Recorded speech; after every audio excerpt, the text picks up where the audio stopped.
I'm here this morning in order to speak to you about the policing issues that are happening in KZN as well as in the Republic of South Africa. So I'm presenting this briefing to the citizens of this province, and by extension, the inhabitants of the Republic of South Africa, specifically about the work of the political killings task team. It's been spoken about a lot, I'm sure you know that. Let me give a bit of a background about this political killings task team. In 2018, the President of the Republic, His Excellency President Ramaphosa, established the Interministerial Committee, which we refer to as IMC, which consists of the Ministers of Police, the Minister of State Security, the Minister of Defense, the Minister of Justice and Correctional Services and Correctional Development. These ministers were given a task by the President to ensure that they deal with matters of security nature that affect political leadership in this province. You will recall that the minister had visited the family of the late Musawenkosi Qashana Mkhunu in Placesley in Pietermaritzburg in May 2018. It was then where this IMC was established by the President. So it is a committee of ministers, not a police-directed operation, but a committee that involves different departments. The IMC at the time met and listened to the investigation report that was presented, the so-called political task team that was established before them. And the observation, amongst others, was that the task team was working in silos. It was compromised and that it did not have any investigation as well as a prosecutorial plan or strategy. As a result, there was a little or no progress in the investigation and prosecution of these cases. A decision was therefore taken by the IMC to establish a national integrated multidisciplinary task team, which consists of the South African Police Service, the National Prosecuting Authority, NPA, supported by both state security as well as correctional services, which commenced its work in July of 2018 to implement the now tried and tested analysis-led and prosecution-driven investigation strategy.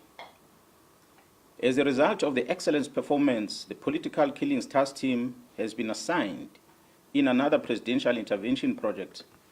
I can name the few: the killing of the traditional leaders in the province of KwaZulu-Natal, as well as the murders that happened in the University of Fort Hare in the Eastern Cape. Since the establishment of this political killings task team in July 2018, the team has been investigating a total of 612 case dockets. These case dockets include murders, attempted murders, intimidation, conspiracy to commit murders, and other cases. A total of 436 suspects were arrested and charged. 156 firearms were recovered, of which 55 of them were linked directly with ballistically through our forensic testing to the political related cases. An additional 35 suspects who are members of the South African Police Service were arrested. The notable one is the one who's now in prison, who's been working with the parliamentarian who was involved in the murder, about the murder of one Siniso Magado. We're going to talk about that later. A total of 128 accused were found guilty on 106 cases. 29 accused were sentenced to life in prison. 40 accused were sentenced between 10 to 35 years. 25 accused were sentenced between 1 to 9 years. 23 accused were sentenced between 3 to 12 months. And there's quite a lot of awaiting trial prisoners that are going to be finalize in the next coming few weeks. So a total of sentences that is total number of years that has been given, if I add all of them, amounts to about 1,801 years of imprisonment. This is the work done by the team since 2018 to date that have led into the successful prosecution because of this integration working between the SAPS and the prosecution. On the 26th of March 2025, this year, a total of 121 case dockets that were under investigation were taken away from the task team as directed by a Deputy National Commissioner Crime Detection, a Lieutenant General Sibiya, who was acting on the instruction of the Minister of Police to disband the team. This was done without the authority of the National Commissioner, nor I, as a Provincial Commissioner, was never informed. These case dockets have since March been sitting at the head office ever since, without any investigation work done on them. 5 of these dockets had already instruction to arrest perpetrators, but nothing has been done because a Lieutenant General Sibiya, being instructed by the minister, or well, executing instruction of the minister, withdrew all these dockets and they're sitting in archive in his office in Pretoria. God knows why. Therefore, only a total of 112 dockets which are still in court, of which 54 of them are political related and others will include parallel ad hoc, as well as the dockets that are involving the incident at Fort Hare University, and 5 of them are traditional leadership, are still with the team at this present moment. In the year 2024, a request was received from Gauteng Organized Crime Investigating Unit to assist with the investigation to dismantle the organized crime syndicate that was operating in Gauteng, that was controlled in Gauteng but operating in the rest of the country and in neighboring countries. I, as a Provincial Commissioner, took a decision to deploy 10 members from this political killings task team to go and support this organized crime unit in Gauteng. I can tell South Africans that this decision was a cause for the disbandment letter of this team because they overstepped their mandate of only focusing in KZN. They went to support Gauteng organized crime unit with the dismantling of a criminal syndicate. And I can confirm before the South Africans today that the investigation which these members were involved with in Gauteng has unmasked the syndicate. And this syndicate involves, amongst others, politicians who are currently serving in Parliament. The law enforcement officers include the members of the South African Police Service, the Metro Police, and correctional services. They include prosecutors in Gauteng province, the judiciary, and all these are controlled by the drug cartel as well as business people in that province of Gauteng. This act, of course, undermines the criminal justice system in this country. Mr. Brown Mkhwanazi sends a WhatsApp message to myself, Lieutenant General Mkhwanazi, regarding the allegation on the defeating the ends of justice matters which were widely publicized, which involves an incident that happened at the correctional service at Mpangeni in KwaZulu-Natal. Mr. Brown sends this message in September last year, long before the news came out in public about the incident that happened at Mpangeni. He sends this message. In this message that he sends to the Provincial Commissioner, he attaches a police letter and he attaches a copy of the occurrence book, a register that is used at the police station that's supposed to only be accessed by police officers. But Mr. Brown, who's not a police officer, attaches those in his message and he sends it to the Provincial Commission. His word says there is a plot to charge you. Mr. Brown Mkhwanazi also sends a screenshot of a presentation that was made on the 30th of September 2024, a presentation that was titled 2024-2025 Division Crime Intelligence Policies. He sends this to myself, Lieutenant General Mkhwanazi, as a Provincial Commissioner of KwaZulu-Natal. Surely this must have been a classified information where crime intelligence are presenting their policies. But this man has access to that, and he's not a policeman. When asked to share the copy of this presentation through that WhatsApp communication, he responded by saying, General Khan will brief you next week. There's only one General Khan in the South African Police Service, so is one Lieutenant General Sibiya in the South African Police Service. I've never heard of any other lieutenant generals in any other way in the security cluster in the country with the very same names. So I assume these are the colleagues that I know very well. He further wrote on the very same WhatsApp message. He said that, I quote, the minister is briefed. He has just arrived in Lusikisiki, end quote. You will recall, colleagues, that we had an incident in Lusikisiki, a mass murder that happened there. And the Minister of Police had gone visiting the families and that crime scene. So after this communication, the Provincial Commissioner called the Chief of Staff, Mr. Nkabinde, the Chief of Staff of the Minister of Police, and asked the Chief of Staff, who is this Brown Mkhwanazi? This Brown Mkhwanazi seems to be traveling with the Minister to Lusikisiki. Who is he? Because I've never heard of him. The response from the Chief of Staff was that Mr. Brown Mkhwanazi is an associate of the Minister, but is not employed in a department. That's when I got a confirmation about Mr. Brown Mkhwanazi.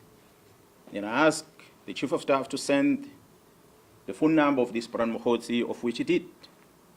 It is that number that made me to confirm that indeed the person who's sending me WhatsApp messages is the same person that is called Brown Mkhwanazi and is from Northwest.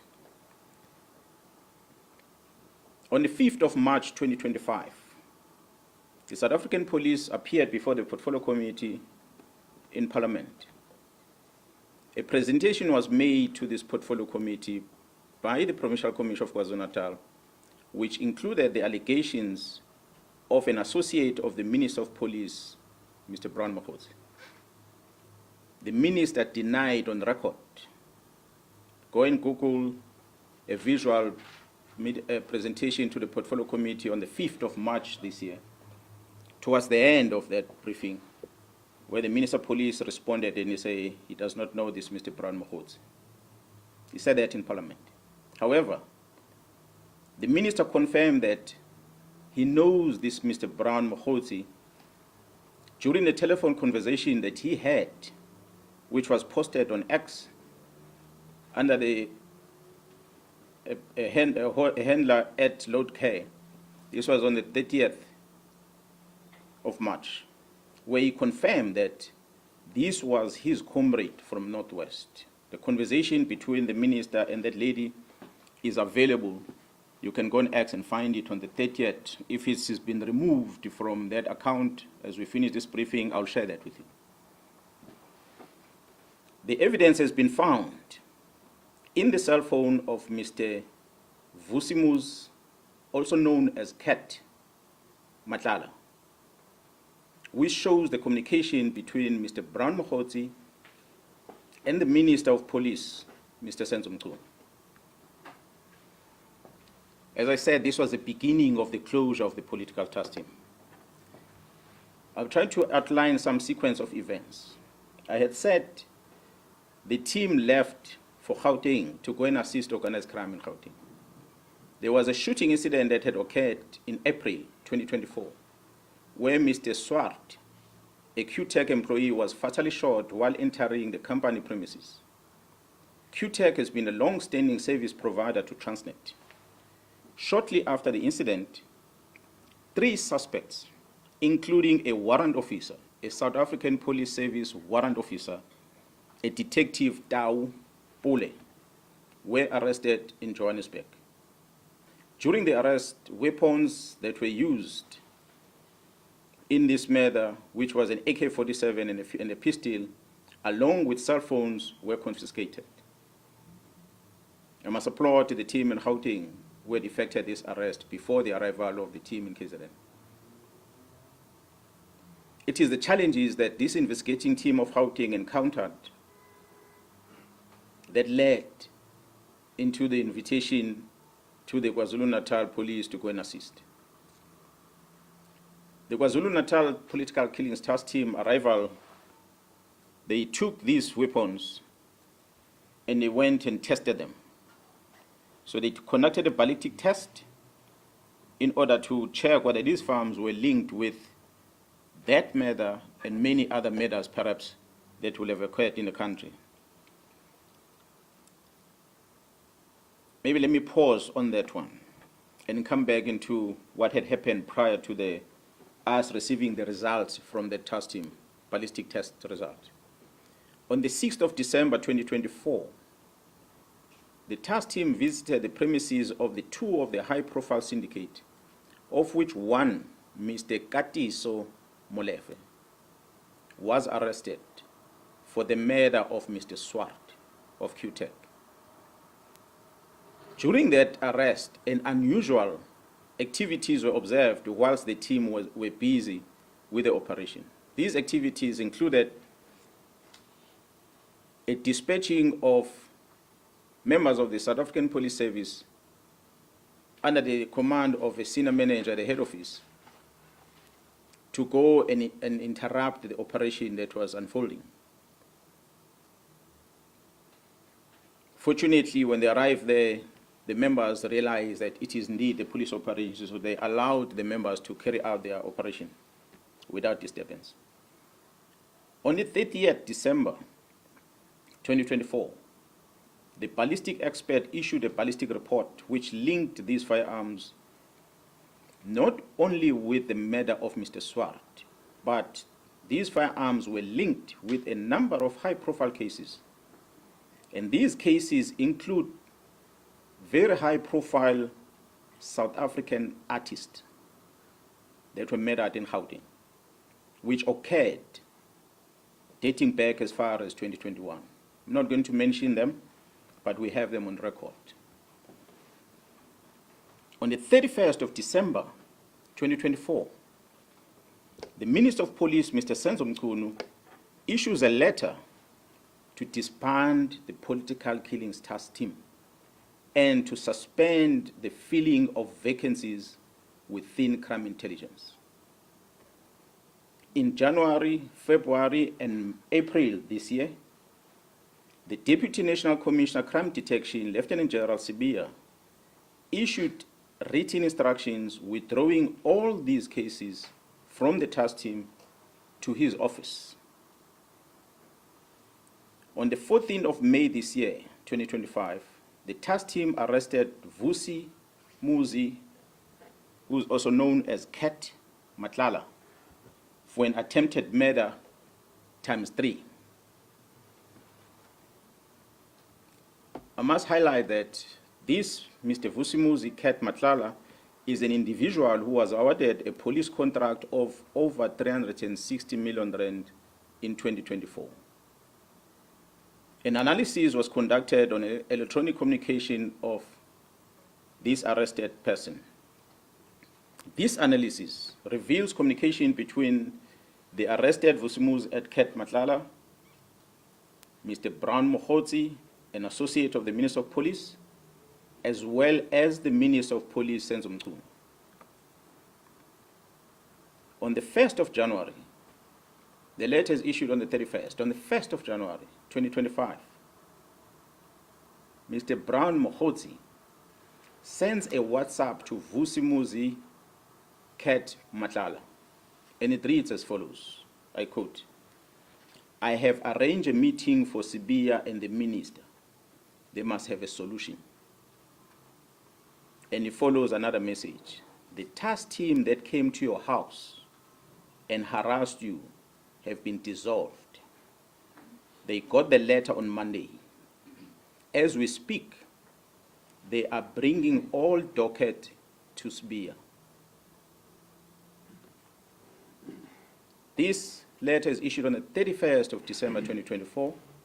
This communication is on the very next day, the 1st of January 2025, where it says the dockets have been called and have been sent to Sibiya. Yes, we know the dockets only were sent to Sibiya in March this year. Further analysis of the chats indicates that Vusimuzi Ket Matlala is financially supporting the Minister of Police and Mr. Brown Mokgotzi's political endeavors. This is supported by the evidence of conversation and the proof of payments of guests for January 8 traveling cost and the Ghana dinner in Cape Town, which was done in 2025. The proof of payment, we have it. As I said, we're going to share with you where Mr. Matlala is sending this proof of payment to Mr. Brown Mokgotzi. On the 2nd of January 2025, at about 10:05 in the morning, Vusimuzi Ket Matlala receives a copy of the letter of the disbandment of the political killing stars team from Mr. Brown Mokgotzi, who is an associate with the Minister of Police. I pause to remind you that this is the very same Brown Mokgotzi that the Minister of Police had denied in Parliament and later confirmed to be his comrade but not involved with police matters. But he's sending this communication. That's what we have discovered through the investigation. On the 14th of January 2025, Mr. Brown communicates with Mr. Vusimuzi Ket Matlala as follows, I quote, "Sure, don't forget to work on your invoices." On the 15th January, Mr. Vusimuzi Ket Matlala responds with a screenshot of an invoice that he has submitted to the South African Police Service, which I guess was due for payment on his contract. On the 26th of January 2025, Mr. Brown Mokgotzi sent a message to the Minister of Police, Senzo Mchunu, which reads as follows, I quote, "The guy of the funding in bracket 20 is also in Joburg from Tuesday. He is the one I said has a 3 billion contract with SAPS." Close quote. Open quote, again another message. "I am also meeting with the DNC and the COS today." Now, in the abbreviation, the DNC in the South African Police Service is referred to as the Deputy National Commissioner, and the COS would be, in this regard, the Chief of Staff. He says, "I'm also meeting with the DNC and Chief of Staff today in Durban for finalization of Khumalo and General Mkhwanazi's matter." Close quote. Another message reads, "DNC is waiting for the Chief of Staff here. This is very significant." Close quote. This is extracted from the communication of the arrested person. So we ask ourselves a question. Is there a theory of conspiracy targeting senior officers involving the Minister of Police in this country? On the 31st of December, we have seen Mr. Brown Mokgotzi sending the following message to the Minister of Police, which reads, "Minister, I'm going to get the case number and the judgment for you. Now we got something proven by the court. It is a matter now which either Sibiya or the minister can charge Khumalo and apply Rule 9 of the disciplinary regulations of the South African Police Service. It took the Constitutional Court to release a man who was sentenced to life imprisonment through a forced Section 204 confession. Imagine, Comrade Senzo, after 30 years of democracy, having this kind of policing. The good thing now is that these are not allegations, but a court judgment." This is extracted from a conversation that Mr. Brown Mokgotzi is sending to the Minister of Police. On the 13th of May this year, the contract of Vusumuzi Cat Matlala was cancelled by the National Commissioner of the South African Police Service. On the 14th of May this year, Vusumuzi Cat Matlala sent a message to Brown Mkhwanazi, which reads, I quote, "Morning, just to let you know that my contract was cancelled yesterday, and I see you've been ignoring me and promising me things that never happened. Luckily, took screenshots of every conversation just in case something like this might happen. I'm taking all this to media and some to court on Friday when I do the interdict." Close quote. On the 30th of May 2025, the Investigative Directorate Against Corruption, which is referred to as IDEC, requests the exhibits from the cell phone of Vusumuzi Cat Matlala from the political killings task team, and they download the content of the cell phone. IDEC is a unit that was established to deal with corruptions in the country. We don't know what is it that we're investigating for them to come and ask for these cell phone downloads. On the 25th of May, on the 30th of May, I beg your pardon. On the 25th of June this year, the project coordinator of the political killings task team is arrested by IDEC. A dramatic arrest. A dramatic arrest. On the 26th of June 2025, the accused, Katiso KT Molefe, who was arrested by the very same task team, was granted bail. Guess that one went under the radar. The work of the organized crime in Gauteng, supported by the political killings task team, has indeed been compromised. The disbandment of the political killings task team was influenced by the sterling work that they performed in Gauteng to uncover the criminal syndicate, which involved some members of the criminal justice system operating in Gauteng province, and not because of what I presented earlier, which was the work they did in the province of KwaZulu-Natal. Their demise was as a result of them assisting Gauteng to uncover the criminal syndicate. Despite all these challenges, we acknowledge and appreciate the resilience of the members of the political killings task team. The political killings task team remains operational, albeit its attempt to disrupt its work to protect and serve the inhabitants of the Republic, as enshrined in the Constitution under Section 205, subsection 3 of the Constitution of the Republic. The political killings task team remains operational. Therefore, we have embarked on a process of registering a criminal investigation in order to deal with this infiltration and control of the criminal justice system by the organized crime.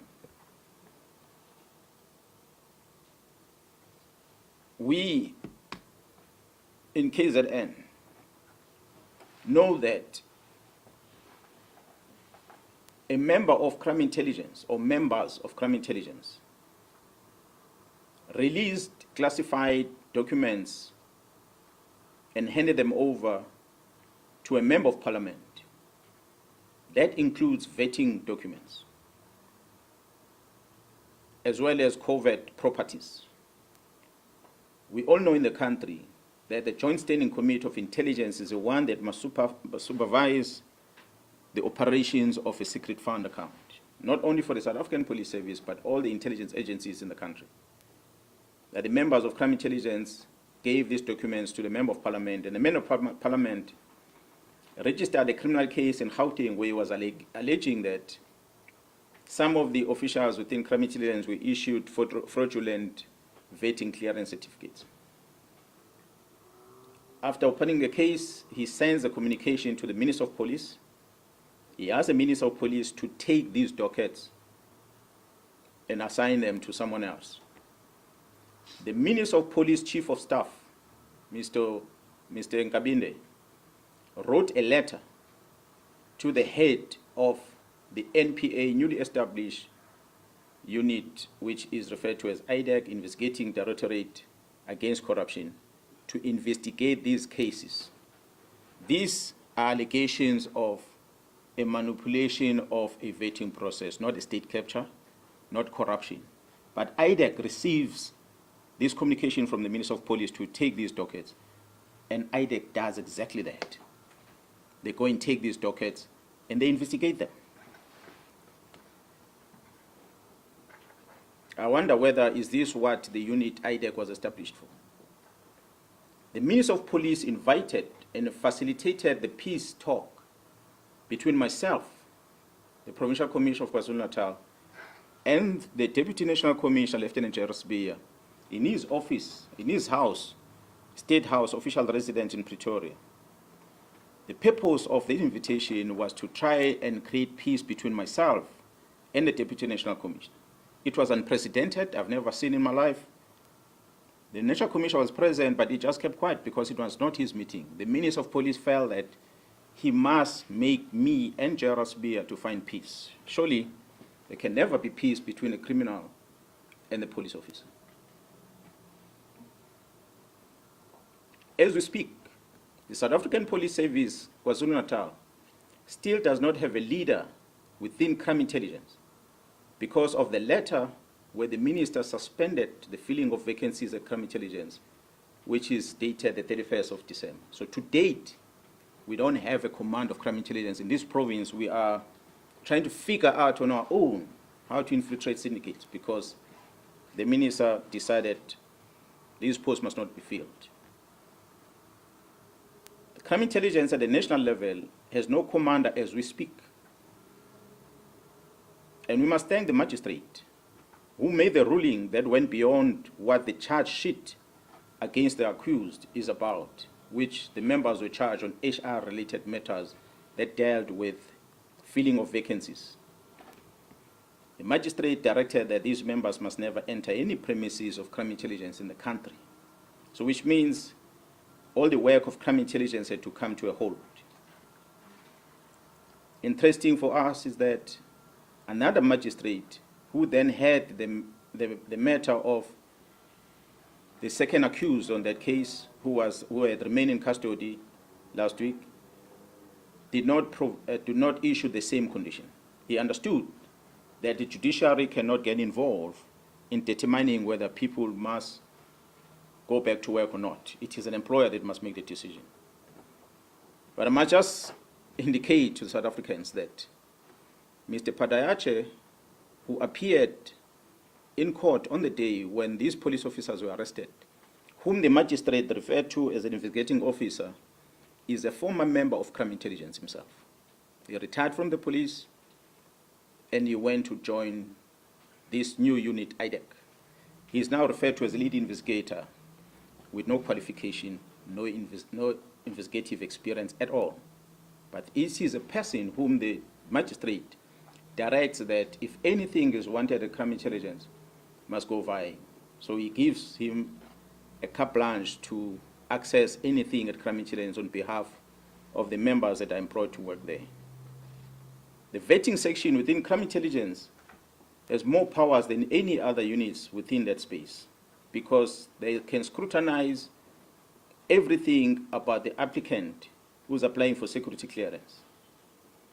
And they can manipulate that security clearance process for their own benefit. So I stand here understanding, as leading this province of KwaZulu-Natal, that fighting organized crime remains a priority as directed by government. The National Commissioner remains my commander and the commander of all of us as we wear this uniform. And we must protect this badge and the police commissioner. I call on all men and women in law enforcement, the South African Police Service and Metro Police to stand up and protect our people. Yes, sometimes law can stand on the way to achieve justice. We must choose justice. Thank you so much for listening to me.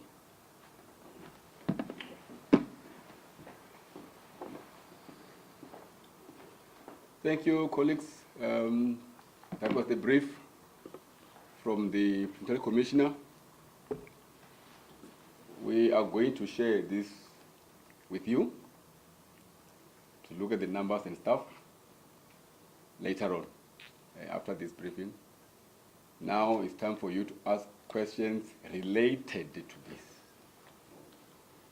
Let me see by the show of hands. And with this one, we are doing only one round. And we are done. I've got 3 hands already. Jason, you go first. Thank you so much. Jason Tati from ENCA. General, thank you for the comprehensive update.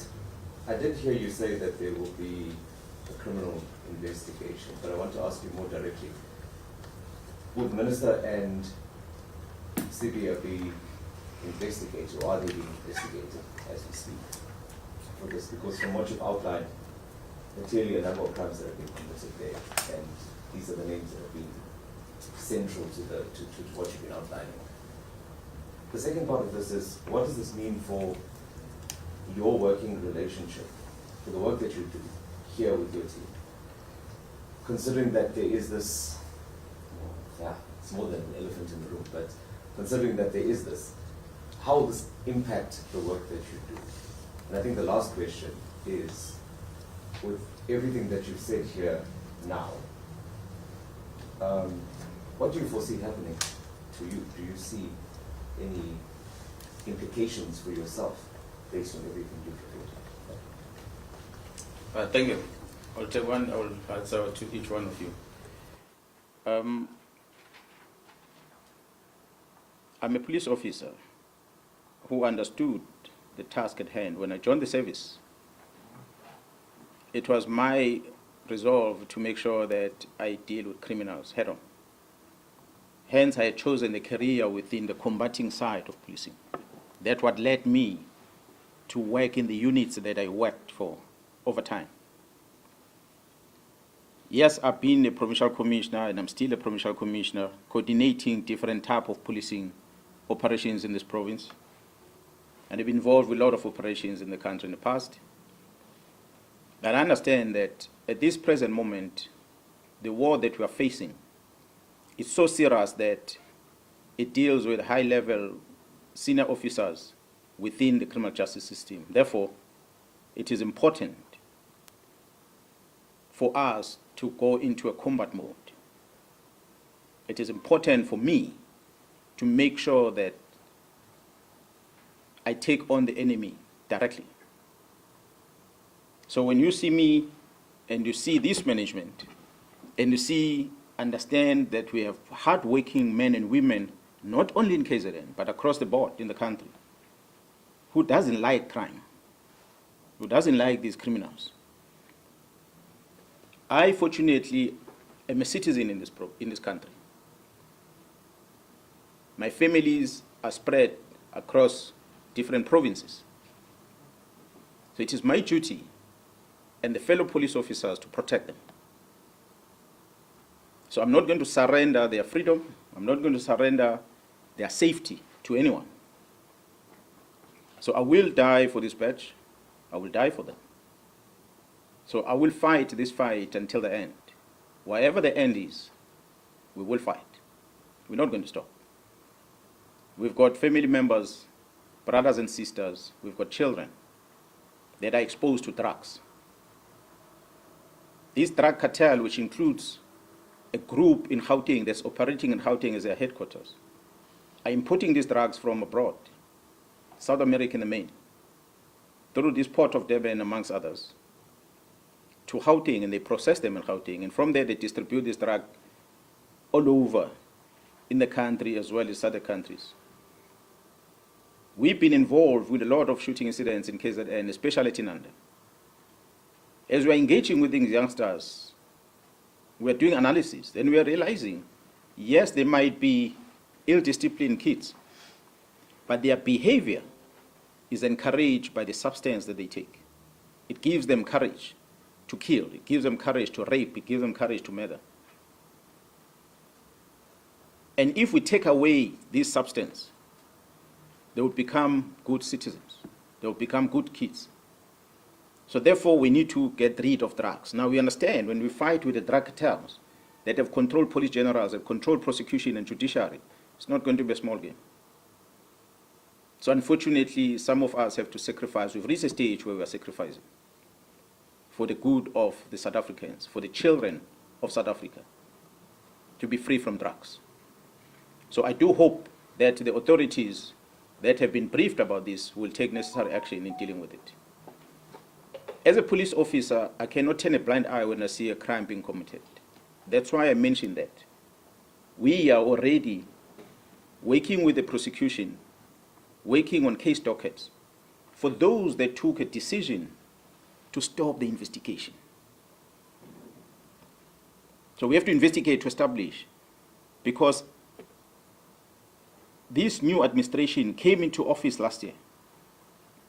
This IMC that was established by the president has been in existence before the new government.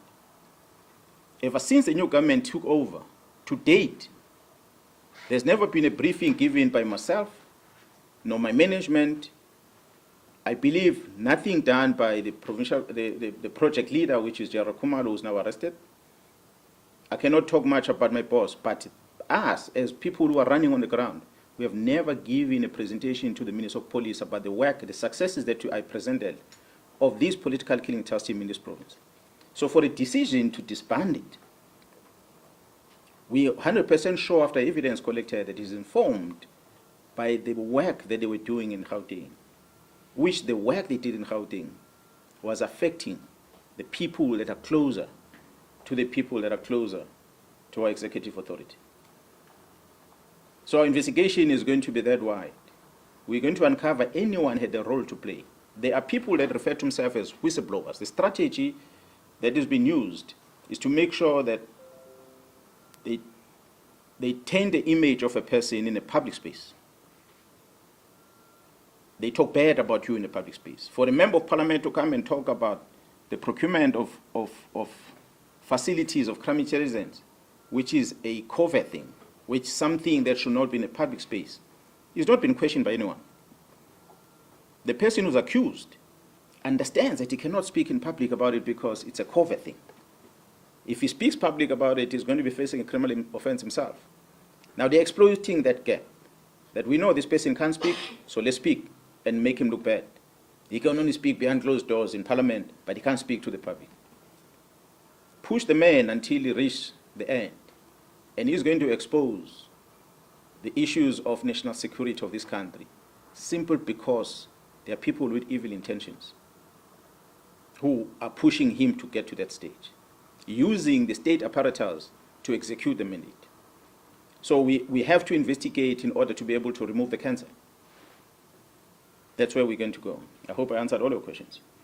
Just what the implications for you from this one? Yeah, what I said when I started, that I've decided to take this fight head on. So the least that can ever happen to me is to someone to come and attack me, or somebody to issue an instruction that Mkhwanazi must be fired from the police, or suspended, or arrested for that matter. What I know, what I like about KwaZulu-Natal, especially in South Africa at large, that we've got very dedicated people out there, from the law enforcement as well as private sector, especially the security companies, that we are running the streets with them on a daily basis, who understand that there's a rot in this organization, who understand these problems that you're talking about, and they're not going to sit back and allow this thing to continue. So I'm inviting all of them. I'm inviting the citizens to stand up and protect these men and women who are standing for the truth in this organization. They must protect them. Whether I'm there or not there, fight must go on. We must protect this country against crime. It's all what we can do. So whatever happens to me happens. I'll take it, whatever happens, happens. If it's prison, it will be prison. It's already on communication planned by Mkhwanazi, the DNC, and the Chief of Staff, that they must deal with my matters. Whatever matters comes, they will come. But what we must not surrender is this country and our children to be controlled by drug syndicates. And that's what is currently happening. Yes, sir. Who's next? Next one. This was the last one. Clive. Yes, thanks. My name is Klando from The Witness. My first question is really it's around clarity. You talk about evidence collected. Obviously, when you collect evidence, whatever evidence you get, it must be preceded by an investigation. I'm just trying to understand the nature of the investigation conducted, who authorized it. Which one? No, the evidence that you collected, that you have been citing. I think Yes, it means the that is only fair at arrest when those weapons were taken for ballistics. Is that what you're referring to? No, my understanding is that there is pieces of evidence that confirms kind of a conspiracy theory against you, and you are citing pieces of evidence. I'm just saying, did you do it yourself, the collecting of this evidence? Oh, okay. Yes. I've said, if maybe you didn't capture this thing, so when I was talking, you were typing, that's why I didn't get some of the things. Yeah, no, I was talking much. The team of Gauteng Organized Crime Unit been investigating a murder case of Mr. Swart. And they came across problem. I'm not going to elaborate what the problems are, which made them realize that they need support from elsewhere outside Gauteng. Because there are some senior officers that are in close communication with their targets. Hence, they came to me, and I dispatched the team to go and assist them. In that investigation the team were doing in Gauteng, under the leadership of Jaru Khumalo, who's now arrested, uncovered a lot of things. It led to the arrest of one of the drug lords and the search of the other one, and eventually the arrest of the second one. The arrest of the second one, and when they took his phone and they downloaded his phone and they found all his communication. So it is the team that was working, not me. So that's where everything was unfolding. We were asking ourselves a question as to what made the minister to decide to disband the team. We did not know until we found it from the suspect's phone. Oh, this thing came from December as a strategy to neutralize the investigation against these drug lords, because the team was perceived to be handling the drug lord case. What they did not realize is that that case docket was not part of the political task team. That case docket was in Gauteng. And the hard-working men in Gauteng were investigating that. Because they were threatened, they were supported by this team. But the docket remained there. Now, there's a number of people that should have been arrested in Gauteng that are not arrested because the prosecution does not want to sign off the warrant of arrest for those people. We do hope that pretty soon we might find some changes with good, dedicated prosecutors. We might see arrests happening. And these incident that involves artists in this country that were killed is going to come to the fore. And when that comes to the fore, you'll remember the day when I stood here before you and I spoke about it. So my investigation in this province is not about my plot per se, but it's about the defeating the ends of justice. How do you decide to stop the investigation from March to date? Who gives you the authority? There's directives here from prosecution that investigating officer must do A to Z. These investigating officers were told to go home and leave these investigations. For whose benefit? So we ask a question. And the instruction says, as per the directive of the executive authority. Now we ask ourselves, when we're going to scrutinize this, we investigate, what is the constitutional mandate of the Minister of Police and what is the constitutional mandate of the South African Police Service? What is the Police Act saying about the powers of the Police Commissioner versus what the Minister of Police is supposed to do? There's a policy and there's operations. I had said on the record before, I will not close the task team not unless the National Commissioner gives me the instruction. That's why today this team is working. So we're not going to stop. That's why as we continue as police officer, we investigate, we're going to find the rot. Now the cancer has gone so deep that we have to now focus ourselves in here and stop chasing children at Inanda. We must get rid of the drug that make those kids to behave like that. Yeah, no, I have two questions. The other one is around the protocols. We know in government there are strict protocols, particularly with the police, that stipulates that if you have a grievance like the one that you're telling now, these are processes that you should follow. So I just wanted to find out whether did you escalate the matter maybe up to the president, and also before you came out, of course, in public now. And also I just want to check, there are 11 district commissioners here. Are they in support of the stance that you have adopted? Thanks. Yeah, well, I think the latter part, here the district commissioners Maybe they can answer themselves if you directed questions to them, but they are here because they've been briefed about this, what we are doing. You correctly said we have got chain of command, and I've said before, the National Commissioner, Jarama Simula, is my commander, and nobody else. At the provincial office, at the province of KwaZulu-Natal, I account and report to the legislature and via the executive authority in the province, of which the premier is the one that supports us. So I must communicate via the executive authority in the province, and I must communicate via the National Commission. And that's where it ends. So this information has been given to the National Commission. He knows about it. He's the one who then can dispose it further to wherever it needs to go. I had requested the portfolio committee chairperson to make sure that he invites me to attend the portfolio committee because I was not initially supposed to be part of it in March 2025. Hence, I spoke the things that I spoke before Parliament in the presence of the Minister of Police. That's where the Minister denied the knowledge of this gentleman, of which today we have evidence through that team, hard-working team in Gauteng, had picked up. That's why I want to emphasize that this whole cracking of or investigation of the syndicate was not started by the KZN police, it was started by the Gauteng members.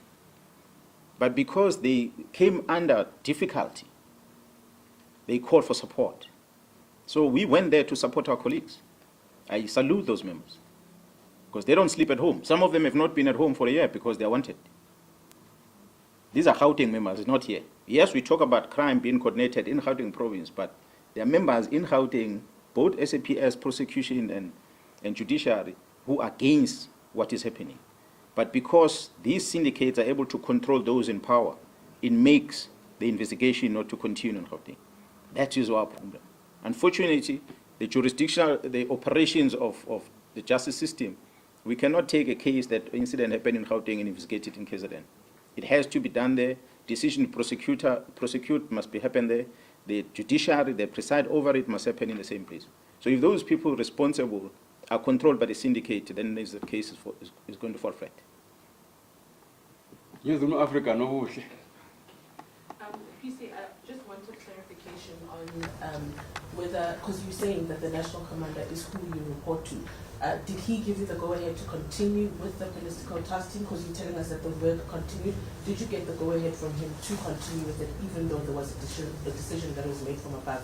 And then I just wanted clarity on when you mentioned the arrest of Gati Somlifo for the murder of Swart.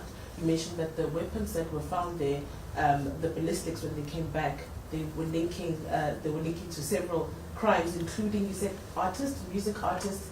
Did you mean Johannesburg and Durban, or were you saying it as a general statement? Maybe the second question, the firearms were linked with the murders of artists in the main. Those artists were killed in Gauteng, which dates back to 2021. I'm not saying which type of artist, but the South African prominent artists that were murders, their case has not been resolved to date. At least in KZN, we've made an arrest that is known in public about the murder of AKA and his friend. But in Gauteng, we haven't had much. We now know there is firearms linked with murders of some of those artists. So, but the decision must now be taken that these people must be prosecuted because they are now known who are the suspects that are involved. The first part of your question, I'm not sure if I remember very well now everything that you've asked on it. With regard to the political task team. The minister issues a letter on the 31st. The National Commission is on leave. National Commission comes back from leave. He's concerned about this directive of the minister because it's got criminal in it.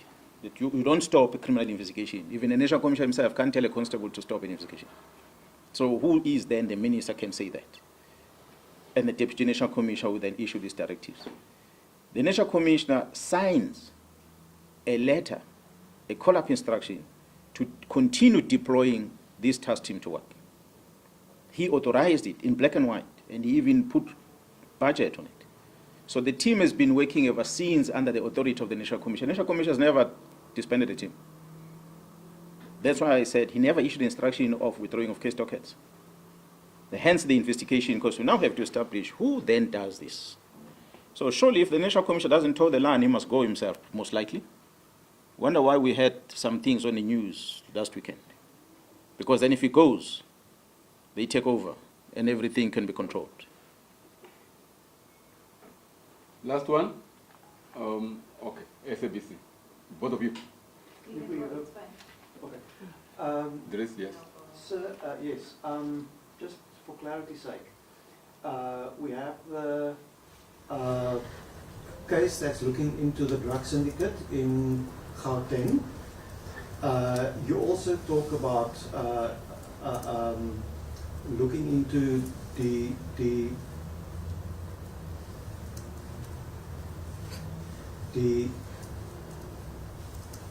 defeating the end of justice.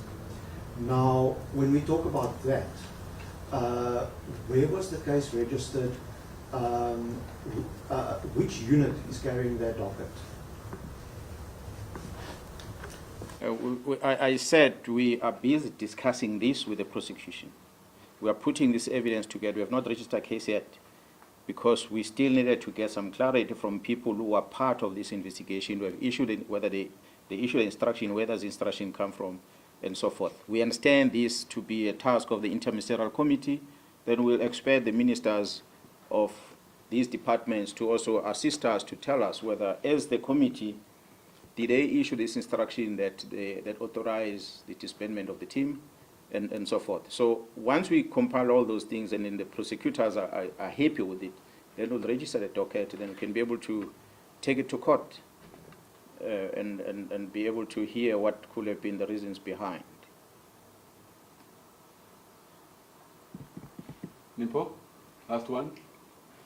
From SABC. Just a couple of questions, PC. You mentioned that Brown report from the Northwest. Does he enjoy the support of the Minister of Police?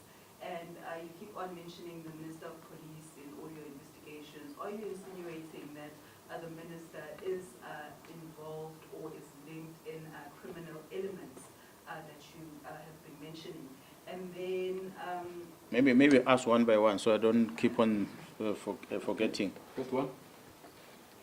No. Let me answer this one. Then she can ask another one. The Minister of Police, through the communication that we received, first he writes a letter, he disbands the team. In the same letter, he stops the filling of vacancies. We are 7 months down the line without a command of crime intelligence. We don't know the reason. We've asked the National Commission to explain to us why is this. He says the minister gave the instruction. So we don't know what is the intention. And we, in Parliament, even say that we don't know what informs the minister to say disband the team, because the team's work speaks for itself, is there. I mean, on frequent basis, the previous ministers were briefing the nation about what the team is doing. This new current administration has not done that. Now suddenly we see the letter that says the team is disbanded. We don't know the reason.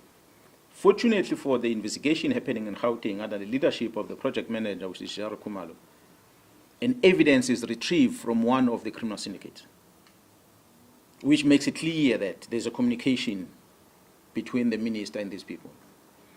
The very same minister goes on record on a teleconversation he's having with someone else, where he says, I know this is my comrade. Whereas he has said in Parliament he does not know the person. We see on the records communication of this Brown Mkhwanazi together with an accused. The communication that involves police things amongst them is to deal with Mkhwanazi and Kumalo. Amongst them is to expeditiously applying disciplinary regulations of the South African police deal with Mkhwanazi. That's why there's a call in public from a person that I will not necessarily mention his name, that the National Commission must bypass the disciplinary regulations of the service, must simply suspend these people because they are arrested. Why is that call? It's a call that is putting more pressure to make sure that the crime intelligence is handing over to the criminal syndicates. That's what it's about. So the people make calls and they disregard that which is a rule in the organization. You commit a misconduct, produce a report as an arresting authority to the executive authority or to the leader of that institution and say, this person was arrested for A to Z. And what comes after next is an internal investigation, to establish whether do we keep this person in that environment or not. If we keep this person, will it not interfere with the investigation or not? But those powers are taken away from the National Commission, who's supposed to do that by the court, by magistrate, who says you must not go there. So automatically it means the court have now taken the role of the National Commission dealing with the disciplinary matter by suspending people. The National Commission is confused now. What does this court mean? That's why today the National Commission has not appointed anyone. Which means a whole month, a whole week has gone by. This kind of suffering, there's no head of crime intelligence. Because court decided, not the court, maybe let me rephrase, one presiding officer decided that these people cannot go on work there. So that almost suspended the entire disciplinary regulations of the police, which is a concern. Not to say people did not commit misconduct. They would have been arrested if they committed misconduct. But allow the internal process to happen. But they are not doing that. They are on the media are taking. Another question. Now, PC, with all this work that you have been doing, arresting criminals and trying to dismantle this drug cartel or criminal syndicates, do you believe that all these investigations against you, they were purposefully targeting you so that you can be removed or eliminated from these investigations? And do you believe that your safety is in jeopardy after this revelation? Yeah, well, the safety of South Africans is in jeopardy. At least Mkhwanazi still has a firearm. He still has a men and women that he works with. He can still somehow protect himself. There are men and women out there that are vulnerable, they've got no one to protect. So we can't be worried about our own safety, we must worry about the safety of the citizens. So ours is to go out there and lay our life to protect them. That is my only concern right now, not about my safety. You know, everyone shall die.